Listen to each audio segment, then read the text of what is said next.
నమస్కారం. రామకథల ఛానల్కి స్వాగతం. ఈరోజు మనం దశరథుడు మునిబాలుణ్ణి చంపిన విషయమును కౌసల్యాదేవికి తెలుపుట అనే విషయం గురించి తెలుసుకుందాం.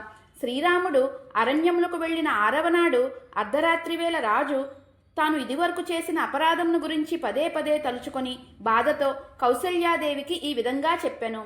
కౌసల్య, మానవుడు తాను చేసుకున్న పాపపుణ్యములే ఫలితముగా సుఖదుఖాలు అనుభవించును. మనుషుడు తాను చేయు పాపము యొక్క ఫలము తెలియక వరుసగా పాపము చేస్తాడు. పిదప వాటి ఫలితము అనుభవించవలసి వచ్చినప్పుడు బాధపడును. వాడు మూర్ఖుడు. మామిడి వృక్షములను తీసివేసి మోదుగు పాదులకు నీరు పోసడి మూర్ఖులలో నేను ఒకణ్ణి. కైకేయికి ప్రియం కలిగించాలని రాముని పట్టాభిషేకం నిలిపివేసి వనములకు పంపించి తిని. ఇప్పుడు తెలుసుకొని పశ్చాత్తాపం పొంది తిని. కౌసల్య, నేను యుక్త వయసులో ఉన్నప్పుడు శబ్దం బట్టి బాణం ప్రయోగించి లక్ష్యం ఛేదించే సామర్థ్యం నాకు ఉండేది. ఒకనాడు వర్ష ఋతువులో వేటాడలనే అభిలాషతో ధనుర్బాణాలను ధరించి రథంపై సరయూ నది తీరమునకు చేరితిని. అక్కడ ఒక రహస్య ప్రదేశంలో విల్లు ఎక్కుపెట్టి క్రూరమృగములు ఏమైనా వస్తాయని తలిచి పొంచి ఉంటిని.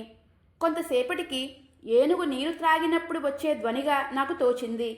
అప్పుడు ఏనుగును చంపదలిచి శబ్దమును లక్ష్యంగా చేసుకొని భయంకరమైన బాణమును ఎక్కుపెట్టి ప్రయోగించి తిని. ఆ బాణం తిన్నగా ఒక మునిబాలుని ఆయువు పట్టును తాకింది. ఆ బాలుడు నీటిలో పడిపోయి హాహాకారాలు చేసెను. ఆ బాణం తగలగానే ఆ మునిబాలుడు ఎవ్వరికీ అపకారం చెయ్యని నాపై ఎవరు బాణం ప్రయోగం చేసిరి? ఈ రాత్రివేళ జనసంచారం లేని ఈ నదీ తీరమున నీటి కొరకు వచ్చి తిని.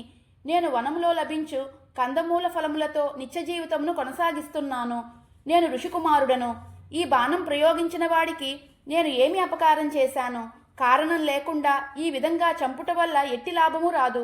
వారికి అనర్థమే కలుగును. అయినా నేను నా మరణం గురించి బాధపడుటలేదు. నేను మరణిస్తే ముసలివారైన నా తల్లిదండ్రులు ఏమైపోతారో అనే నా తపన. ఒకే బాణంతో హతమార్చిన ఆ పరమ మూర్ఖుడు ఎవడో కదా అని బాధపడెను. కౌసల్య, నేను భయంతో ఆ మునిబాలుడి దగ్గరికి వెళ్ళాను. అతడు నన్ను చూసి క్రూరంగా ఈ విధంగా పలికెను. ఓ మహారాజా, నేను ఈ వనంలో నివసిస్తున్నాను. నా తల్లిదండ్రుల దాహం తీర్చడానికి జలం కోసం ఈ తీరంకు వచ్చాను. మీరు బాణంతో నన్ను కొట్టిరి. నేను మీకు ఏ అపకారం చేశాను? ఒక్క బాణంతో నా ఆయువు పట్టుపై దెబ్బతీసిరి. నేను మృతి చెందుట వలన నా తల్లిదండ్రులు మరణిస్తారు.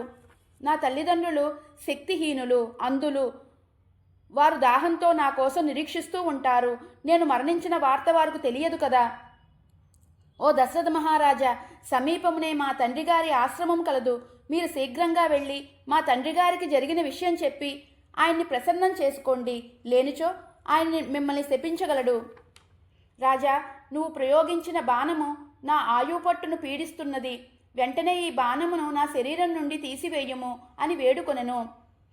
కౌసల్య, బాణం తీసినచో అతడు బ్రతకడు. బాణం తీయనిచో అతని ప్రాణం విలవిలలాడును. ఈ సందేహం నన్ను వేధించింది.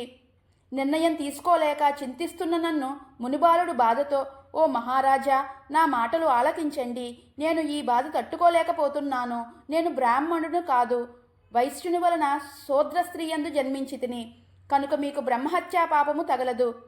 మీరు భయపడకుండా బాణం తొలగించండి అని వేడుకొనెను. వెంటనే నేను మునిబాలుడి శరీరం నుండి బాణము లాగివేసి తిని. మునిబాలుడు నన్ను చూచి భయపడుతూ ప్రాణాలు విడిచెను. కౌసల్య, మునిబాలుని శరీరము నీటిలో పడిపోవటం వల్ల పూర్తిగా తడిచిపోయింది. మునిబాలుణ్ణి ఆ స్థితిలో చూసి నేను మిక్కిలి విషాదమునకు గురి అయినాను. ఇది ఈరోజు కథ. తదుపరి భాగంలో మరో అందమైన సంఘటనను తెలుసుకుందాం. ధన్యవాదములు. జై శ్రీరామ్.